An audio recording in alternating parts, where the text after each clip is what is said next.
Film diawali dengan memperlihatkan peperangan di Kayangan yang dipimpin oleh iblis kerbau yang ingin menghancurkan Kayangan. Singkat cerita, sang kaisar pun langsung berhasil mengalahkan iblis kerbau tersebut. Ketika sang kaisar ingin membunuh iblis kerbau, tiba-tiba datanglah Dewi Kipas yang merupakan adik dari kaisar yang memohon agar tidak membunuh sang iblis kerbau yang merupakan kekasih Dewi Kipas itu sendiri. Melihat adiknya yang menangis, sang kaisar pun mengabulkan permintaannya. Namun, sebagai hukumannya, iblis kerbau diperintahkan untuk tinggal di sebuah gunung berapi dan jangan pernah menyerang Kayangan lagi. Akibat perang yang barusan terjadi, menimbulkan kerusakan yang sangat parah, hingga membuat sang Dewi Pencipta alam semesta mengorbankan dirinya dengan merubah menjadi ribuan kristal untuk memperbaiki istana langit. Lalu, ia pun mendirikan gerbang kristal supaya tidak ada lagi iblis yang bisa menyerang istana langit lagi. Di antara ribuan kristal itu, terdapat kristal yang berbeda. Kristal tersebut pun jatuh ke bumi dan kemudian menjelma sebagai Kera Sakti. Masa kecil Kera Sakti pun ditemani oleh seekor rubah yang setia menemaninya. Singkat cerita, Wukong pun bertumbuh menjadi kera dewasa. Dengan kelincahan dan kekuatannya, ia pun diangkat jadi raja oleh para kera yang tinggal di gua tersebut. Saat Wukong melihat seekor kupu-kupu, dia pun mencoba untuk menggapainya. Namun, ketika sudah menangkap kupu-kupu, Wukong menyesal karena sudah membunuhnya. Kemudian muncullah Dewa Bumi, dan Dewa Bumi pun menghidupkan kupu-kupu tersebut. Wukong sangat terkejut melihatnya.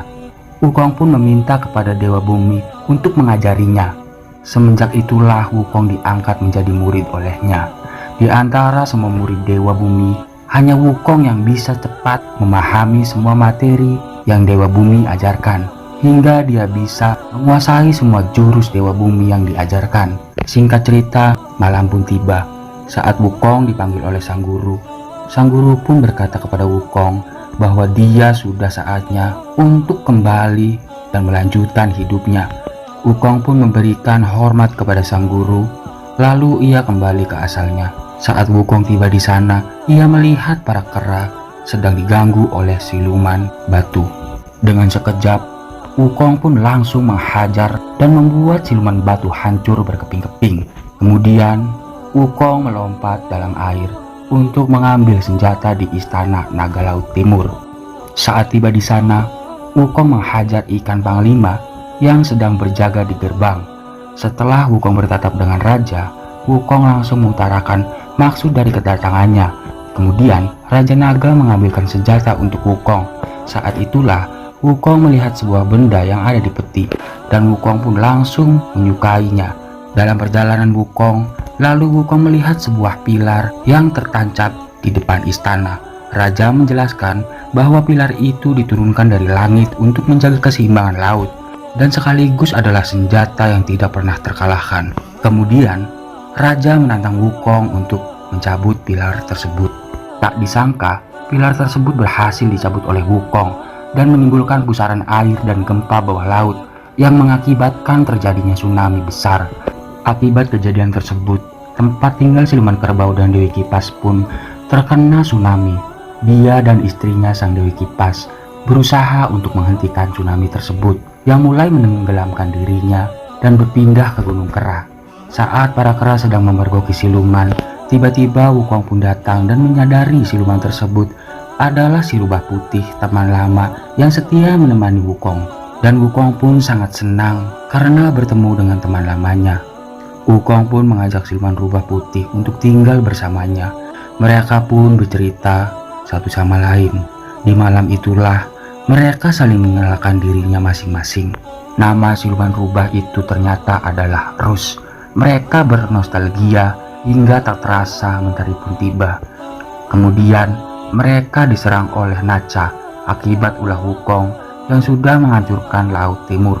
Setelah mereka bertarung beberapa saat, Wukong terjerat oleh gelang Nacha, dan Nacha menyemburkan api ke Wukong. Tiba-tiba Raja Iblis Kerbau pun datang untuk membantu Wukong, sehingga bola api tersebut berbalik arah ke Nacha. Karena Iblis Kerbau telah menyelamatkan Wukong, Iblis diajak ke gua milik Wukong. dan Wukong menganggap iblis kerbau sebagai kakaknya. Pada saat itulah iblis kerbau menghasut Wukong dan berkata kepada Wukong bahwa kera sakti seperti dirinya tidak pantas tinggal di bumi, dan iblis kerbau mengatakan kalau Wukong sangat pantas hidup di kayangan. Kemudian siluman rubah bilang bahwa tinggal di kayangan adalah tempat tinggal yang sangat indah, dan hidup di kayangan juga bisa membangkitkan yang sudah mati. Karena Wukong melihat kera yang sudah tua dan mungkin hidupnya tidak akan lama lagi, Wukong kemudian terbang ke kayangan. Singkat cerita, Wukong pun tiba di kayangan dan dihadang oleh penjaga, dan penjaga mengatakan bahwa siluman tidak akan bisa masuk ke sini. Namun, mengingat Wukong adalah pecahan dari batu kristal di awal video tadi, Wukong pun berhasil masuk tanpa terjadi apa-apa di dalam dirinya. Wukong terbang melintasi kayangan hingga bertemu kaisar yang sedang bersama kudanya. Kemudian, Wukong diangkat menjadi pejabat kayangan. Ternyata tugas yang diberikan Kaisar Langit membuat Wukong sangat kesepian dengan apa yang dirasakan saat ini. Kemudian, Erlang datang untuk mencari masalah dengan Wukong, dan itu membuat Wukong sangat marah. Lalu Wukong melepaskan semua kuda, dan kuda pun berterbangan mengitari kayangan, dan perhatian Wukong tertuju pada sebuah kebun persik, dan ia memakan buah tersebut. Kemudian Wukong terbang berkeliaran hingga dia tiba di tempat terlarang, di mana tempat tersebut adalah tempat pembuatan pil para dewa, dan kegunaan pil tersebut adalah untuk menambah kekuatan latihan yang setara 50.000 tahun. Dan Wukong bertujuan ingin mencuri pil tersebut. Namun dewa datang dan berhasil menghentikannya dan mengikat tangan dan kaki Wukong hingga membuat Wukong tidak berdaya. Dan Erlang memerintahkan pasukannya untuk memukul Wukong habis-habisan. Lalu Wukong memutuskan untuk melepas tali yang mengakibatkan dirinya terjerat. Namun usahanya hanya sia-sia, dan Wukong memutuskan untuk melompat ke dalam tungku yang membara. Ketika Wukong berada di dalam tungku, ia menyerap semua pil dewa, dan kemudian tungku tersebut pun meledak dan mengakibatkan terjadi pertarungan yang membuat Erlang sama sekali tidak berdaya akibat kekuatan Wukong yang bertambah ribuan kali lipat, dan itu membuat Erlang melarikan diri dari pertarungan. Kemudian Wukong memutuskan untuk kembali ke bumi.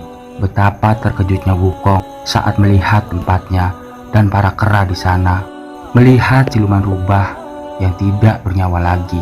Kemudian iblis kerbau datang dan mengatakan bahwa yang melakukan semua ini adalah tentara langit. Sejak itulah Wukong diselimuti rasa dendam.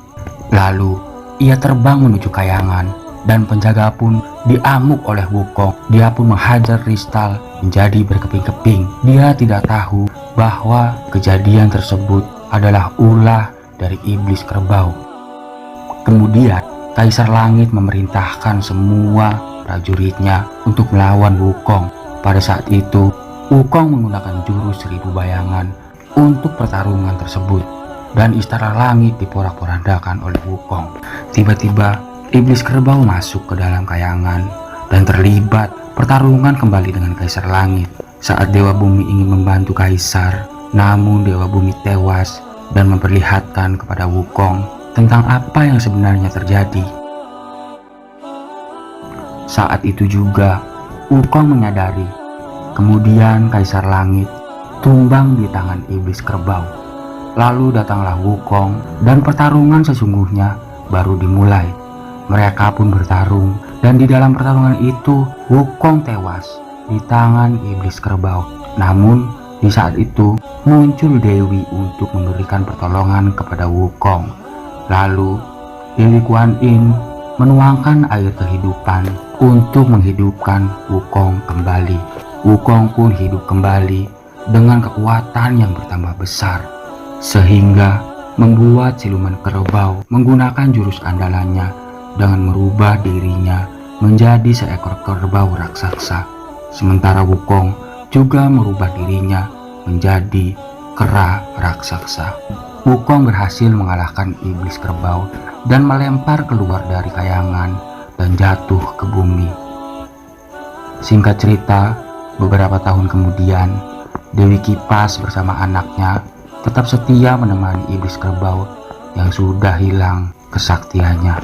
Sementara itu di kayangan, Wukong bertahun-tahun mencoba memperbaiki istana langit, namun usahanya sia-sia dan tidak membuahkan hasil.